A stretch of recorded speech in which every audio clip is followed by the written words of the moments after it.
Olá pessoal, sejam bem-vindos a mais um vídeo do canal.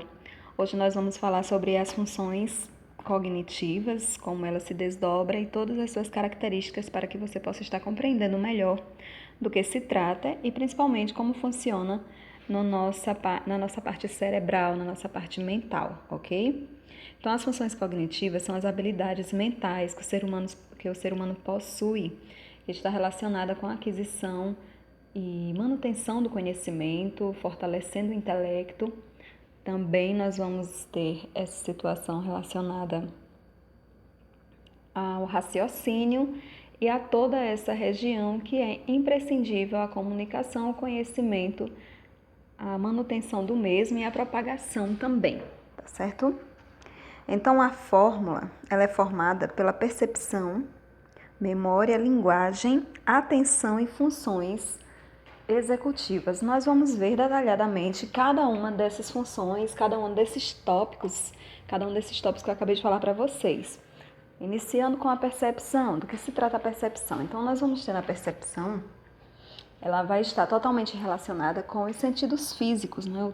A visão, a audição e tato, olfato, paladar, enfim, todos os nossos sentidos, 5 sentidos que nós possuímos, que vai permitir com que nós possamos enxergar o mundo, perceber o mundo e extrair dali aquilo que mais nos chama a atenção de acordo com o que nós estamos percebendo, tá bom?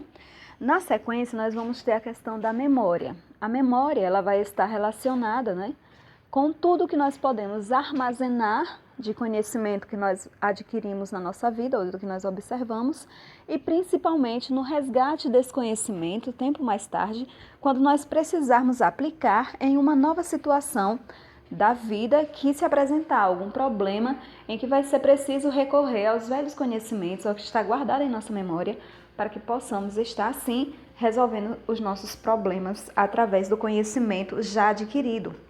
Então, a memória ela vai se dividir em duas categorias. Nós vamos ter a memória explícita declarativa. Esse tipo de memória é responsável por toda e qualquer lembrança que nós temos, tudo que nós aprendemos ao longo da nossa vida, enfim, tudo que foi absorvido e armazenado na nossa vida. Dos acontecimentos cotidianos até as emoções, até as descobertas, enfim, tudo então que nós temos guardado dentro de nós. Já a memória implícita ou não declarativa, né, que também tem o mesmo nome, implícita não declarativa, ela vai ser responsável pelos conhecimentos e habilidades e aprendizagens desenvolvidos e executados pelo sistema motor, né, pelas nossas funções motoras. Um exemplo, nós vamos ter andar de bicicleta. Andar de bicicleta é muito raro você saber como explicar para uma criança que ainda não aprendeu a andar de bicicleta como é o passo a passo. Geralmente a gente coloca na prática para que ela aprenda.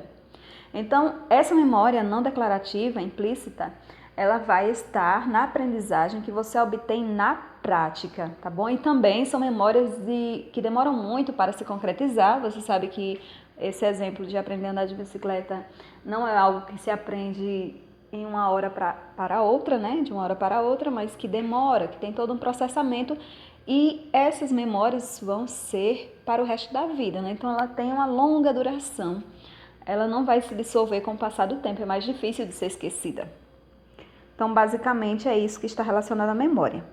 Já na linguagem, nós temos que ter atenção específica, porque a linguagem é uma característica puramente humana, né? Uma característica do ser humano, da pessoa humana. Claro, alguns animais, né, tipo o papagaio, eles podem se comunicar, eles têm uma comunicação, uma voz, né, uma fala. Mas o ser humano tem essa característica da linguagem totalmente diferenciada, porque ele pode atribuir significados, interpretações, ele pode fazer um cálculo matemático mentalmente. Então, essa habilidade da linguagem expressa através da fala, através do próprio pensamento, através do nosso próprio pensamento, enfim, quando falamos para nós mesmos, refletimos sobre alguma situação, quando temos uma lista de alguma coisa para fazer e vamos lembrando ao longo do dia, tudo isso é um tipo de linguagem que o ser humano tem, que não é encontrado e não é característico nos outros animais do reino animal. Dentro desse contexto da linguagem, é importante lembrar de dois estudiosos muito interessantes que desenvolveram diversos estudos dentro dessa área, que é o Broca e o Wernicke.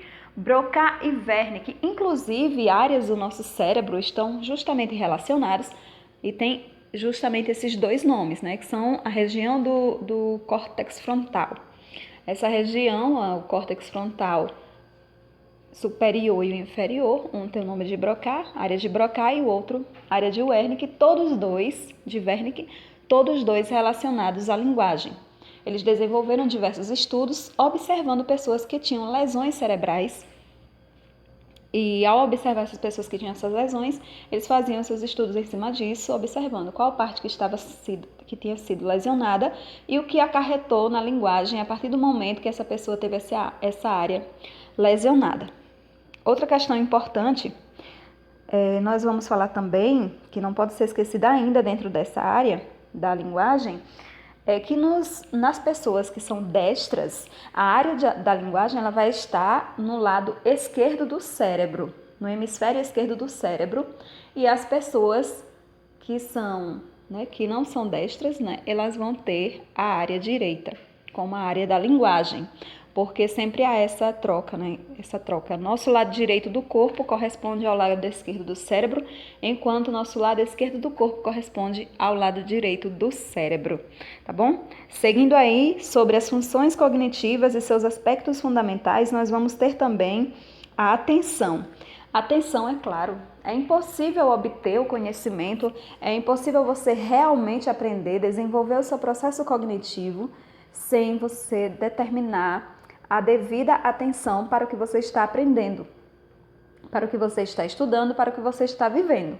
Então, ela é de suma importância, tá bom? Então, a atenção, ela pode ser focada, tá? Quando ela é direcionada a algo, quando nós paramos para prestar atenção em um determinado ponto específico, um aspecto, e ficar totalmente focado naquela questão, como nós temos também a atenção dividida, que é quando nós estamos prestando atenção em várias coisas ao mesmo tempo. Geralmente, no dia a dia, é quase impossível nós termos uma atenção totalmente focada. Geralmente, nós vamos ter a função da atenção dividida. Por exemplo, quando nós estamos dirigindo, para quem dirige no caso, é um exemplo bem bacana, porque nós vamos mostrar ali que nós temos a atenção dividida e como ela é importante e útil, nesse tipo de atividade que nós vamos realizar.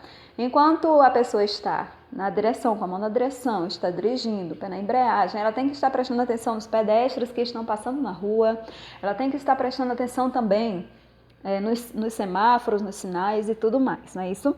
E além do mais, se estiver ouvindo música, ainda uma parte vai estar prestando atenção no que está passando no rádio, uma notícia que está passando, uma música que está ouvindo, então a atenção está totalmente dividida. E nós temos dentro ainda dessa questão da atenção o efeito coquetel. O que seria esse efeito coquetel? É o efeito que consiste em chamar a tua atenção em um momento que você não está focado em nada em específico e que sua atenção consegue ser totalmente convertida naquele momento. Vou dar um exemplo mais prático para ficar mais simples. Imagine se vocês que estão em uma fila de espera, estão numa sala, aguardando ser chamado. Vocês estão entretidos, olhando no celular, conversando com alguém, sem prestar atenção exatamente na moça da recepção. Mas a partir do momento que ela chama seu nome completo ou seu primeiro nome, imediatamente, instantaneamente, sua atenção se volta completamente para a moça que chamou o seu nome. Então, isso é o efeito coquetel, essa habilidade de não estar prestando atenção especificamente em uma coisa, mas conseguir a captação dessa atenção de uma forma muito simples, ok? Prosseguindo, nós vamos ter as funções executivas. As funções executivas são habilidades imprescindíveis aí do ser humano, que está relacionado com o lobo frontal. Esse lobo frontal, que é a região do nosso cérebro, fica no córtex frontal também. Logo, essa região frontal do cérebro ela é muito responsável pelos aspectos cognitivos, linguísticos e tudo mais. E as funções executivas vão ser desenvolvidas. Mas, em tese, o que são essas funções cognitivas? Então, nós vamos ter o seguinte, são habilidades de planejamento, execução de tarefas, habilidade de tomada de decisões, raciocínio, isso mesmo, também as estratégias que nós bolamos, a lógica que utilizamos, tudo isso está relacionado com as funções executivas. Lembrando que também faz parte dessas funções o autocontrole, tá bom? O fato de você ter um autocontrole, você saber o que é melhor para você, que nem sempre é possível fazer aquilo que temos vontade naquele momento. Muitas vezes é preciso fazer algo que é importante, que vai surtir um efeito a longo prazo. Como, por exemplo, muitas pessoas não gostariam de estar, claro, por livre e espontânea vontade, estudando. Porém, estudam por quê? Porque sabem que a longo prazo, esse tempo dedicado aos estudos vai trazer frutos muito positivos para ela, tá? Então, faz parte desse autocontrole, certo? E também nós vamos lembrar que existem comprometimento dessas regiões, doenças neurodegenerativas, que é como o caso de Alzheimer, por exemplo, que afeta e acarreta em pessoas acima dos 60 anos, mas que não é impossível acontecer também em indivíduos jovens. Então, caso alguma dessas funções, alguma dessas áreas estejam comprometidas, isso imediatamente quer dizer que alguma área do lobo frontal, do córtex cerebral, do córtex pré-frontal foi danificada, seja por um acidente, seja por um problema que a pessoa um problema de saúde que a pessoa já nasceu, hereditário, enfim. E aí nós vamos estudar, vai ter um tópico sobre isso, somente sobre essas doenças degenerativas, ok? Então, basicamente, esse é o conteúdo básico das funções cognitivas. Depois nós vamos trazer mais atividades, mais exercícios e mais pontos importantes, mais detalhes através dos conteúdos escritos que nós vamos estar apresentando aqui ao longo da semana.